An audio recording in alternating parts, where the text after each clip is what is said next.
আমরা গৃহিণীরা চাইলে পারি না এমন কিন্তু কোনো কাজ নেই। সংসারের কাজের পাশাপাশি চাইলে কিন্তু আমরা অল্প কিছু ইনকামও করতে পারি। নমস্কার বন্ধুরা, আমি রুম্পা চলে এসেছি আজকে আরেকটি নতুন ভিডিও নিয়ে।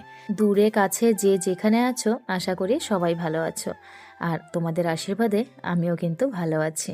আজকের ভিডিওতে আমি একটা সংসার চালানোর পাশাপাশি কি করে ইনকাম করে, ঘরে বসে ইনকাম করে আমি আমার স্বামীকে সাহায্য করি বা আমার সংসারকে একটু সচ্ছলভাবে চলার মতো করে তুলি, সেটাই তোমাদের সঙ্গে আলোচনা করব। তোমাদের কাছে অনুরোধ রইল সম্পূর্ণ ভিডিওটা দেখার।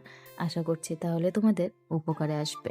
সবার আগেই তোমাদেরকে বলি, আমি কিন্তু গরিব ঘরের মেয়ে, আবার গরিব ঘরের বউ। এই যে আমার ঘরটা সাজানো দেখছো, যেটুকু সাজানো হয়েছে আমার বিয়ের সময় কিন্তু এরকম ছিল না।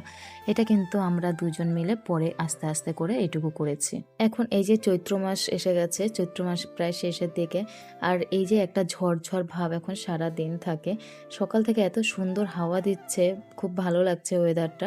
আর তার জন্য কিন্তু গরমটাও আজকে অনেক কম আছে। আর আকাশটা দেখে তো মনে হচ্ছে বৃষ্টি হবে, তাহলে তো আরো ঠান্ডা হয়ে যাবে। একটা সময় দেখেছি যখন আমার বর একা ইনকাম করতো, তখন আমাদের সংসার চালাতে খুব কষ্ট হতো। দুই মেয়ে, স্বামী, আমি, চারজনের সংসারে সংসার চালানোটা সত্যি ভীষণ ডিফিকাল্ট ছিল। তারপরে আমি চাইলেও কিছু কাজ করতে পারতাম না, যেহেতু আমাদের মতন ঘরের বউদের বাইরে গিয়ে কাজ করাটা সম্ভব নয়। ঘরে ছোট বাচ্চা আছে, ওদের দেখাশোনা করতে হয়। তারপর সংসারের আরও বিভিন্ন রকম কাজ আছে, তোমরা সবাই জানো, যেগুলো ছেড়ে বাইরে গিয়ে ইনকাম করাটা সত্যি সম্ভব ছিল না। কিন্তু আমার ভীষণ ইচ্ছে করতো যে আমিও কিছু রোজগার করি, যাতে আমার স্বামীর পাশে দাঁড়াতে পারি, আমাদের সংসারটা যেন আরেকটু সচ্ছল হয়।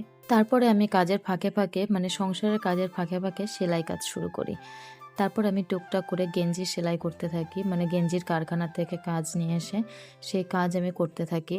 তো কিছু পয়সা তো সংসারের পেছনে দিয়েছি, তারপরে আবার কিছু কিছু করে জমিয়ে রেখেছি, যেটা দিয়ে আমার একটু ইচ্ছে ছিল যে ঘরটা প্লাস্টার করার, কালার করার। তো আমি কিন্তু সেটা করতে পেরেছি। হ্যাঁ, সময় লেগেছে আমার, কিন্তু একবারে তো আর হয় না। আর আমি একা আমার একার দ্বারাও সম্ভব ছিল না। আমার স্বামীও কিছু দিয়েছে, আমিও কিছু দিয়েছি, দুজনে মিলে দিয়ে তারপরে কিন্তু আমাদের ঘরটাকে এরকমভাবে সাজাতে পেরেছি। সেলাই কাজ তো আমি এখনও করি, তোমরা তো দেখেছই আগের ভিডিওতে যে আমি এখনও সেলাই কাজ করি। আর আমি কিন্তু সেই সেলাই কাজের টাকা দিয়েই আবার কিছু টাকা জমিয়ে তারপরে আবার জামা কাপড়ের ব্যবসা শুরু করেছি। এখন এটা অনলাইনে ঘরে বসেই দিই, আবার অফলাইনেও বিক্রি করি। তো আমি এখন ঘরে বসে যতটুকু রোজগার করি মেশিন চালিয়ে বা এই জামা কাপড় বিক্রি করে, তো যতটুকু হয় আমার কিন্তু মোটামুটি চলে যায়। এমন অনেকেই আছো যারা ভাবছো যে কিভাবে ইনকাম করব, কিভাবে ঘরে বসে কাজ করে টাকা রোজগার করব। তো তাদেরকে বলবো, দেখো, বসে থেকে কোনো লাভ নেই। এখন অনলাইনে অনেক কিছু ব্যবসা করা যায়, যেটা তুমি একদম অল্প পুঁজি দিয়েও চাইলে শুরু করতে পারো। শুধু অনলাইন ব্যবসা নয়, তোমরা যারা সেলাই কাজ জানো তারা ঘরে বসে সেলাই কাজও করতে পারো। আবার অনলাইনে বলতে যে শুধু তুমি জামা কাপড়ই দিতে পারবে এমন কোনো কথা নেই। তোমরা যে যেটা ভালো পারো, কেউ সুন্দর সুন্দর হাতের কাজ তৈরি করে, কেউ আচার বা ঘি, অনেক নানান রকম কিছু আছে, যে যেটা পারে সব কিছুই কিন্তু এখন অনলাইনে ব্যবসা হয়। সত্যি কথা বলতে আমার যেমন নিজের ভীষণ কুর্তি চুড়িদারের শখ, আমার নিজেরই প্রচুর প্রচুর কুর্তি ইচ্ছা করে কিনতে। সত্যি কথা বলতে আমার যদি সামর্থ্য থাকতো তাহলে হয়তো আমার ঘরে নিজেরই হয়তো একটা আলমারি লাগতো জামা কাপড় রাখতে, কিন্তু যেহেতু আমার সামর্থ্যের জন্য খালি আমি পিছিয়ে পড়ি।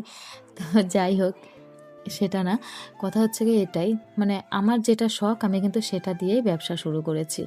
তো আমি এখন যেহেতু খুবই ছোট, একদম নতুন ব্যবসাটা শুরু করেছি, তাই আমার ইচ্ছে আছে ব্যবসাটাকে আরও বড় করার। আর একবারই তো সব কিছু হয় না, যে কোনো জায়গায় একটু পৌঁছতে গেলে লেট হবেই আর কি। তোমার সময়, ধৈর্য দুটোরই ভীষণ প্রয়োজন। তো আমিও এখন সেই ধৈর্য ধরেই আছি, আশা রাখছি আর কি একদিন পৌঁছবো। তো তোমাদেরকেও বলবো, শুধু আমি একা কেন, তোমরাও চলো আমার সাথে তোমাদের স্বপ্ন নিয়ে। আমি অত ভালো কথা গুছিয়ে বলতে পারি না, তো আমি আমার মতো করে তোমাদেরকে বলার বা বোঝাবার চেষ্টা করলাম। তোমরা জানি না বুঝতে পেরেছো কি না। যদি বুঝতে পেরে থাকো বা আমার কথাগুলো যদি তোমার কাজে লাগে, একটু উপকারে লাগে, তোমাদের যদি ভালো লাগে, তাহলে তোমরা অবশ্যই কমেন্ট বক্সে জানিয়ে যেও। আর হ্যাঁ, জানো তো আমাদের এই পুকুরটাতে অনেক অনেক পাঙ্গাস মাছ ছিল, যেটা 2 সপ্তাহ আগে সব মাছ তুলে কিন্তু বিক্রি করে দিয়েছে। মাছগুলোকে তুলে ফেলেছে কারণ এখানে দেখতেই পাচ্ছ মুড়ি ভাজা বালি ফেলেছে, মাছগুলো ওর ভিতরে থাকতে পারছিল না। আর দেখো সব মাছ যেই তুলে দিয়েছে আর জলটা কেমনভাবে পচে গেছে, মানে মাছগুলো ছিল বলে কিন্তু জলটাও পরিষ্কার ছিল। তো যাই হোক, নিজের জার্নির কিছু কথা তোমাদের সঙ্গে শেয়ার করলাম। তোমাদের কেমন লাগলো ভিডিওটা অবশ্যই কিন্তু কমেন্ট করে জানিও। আর আমার ভিডিও যদি তোমাদের ভালো লাগে তাহলে সাবস্ক্রাইব করে পাশে থেকো। দেখা হবে আবার নেক্সট ভিডিওতে। আজকের মতো টাটা।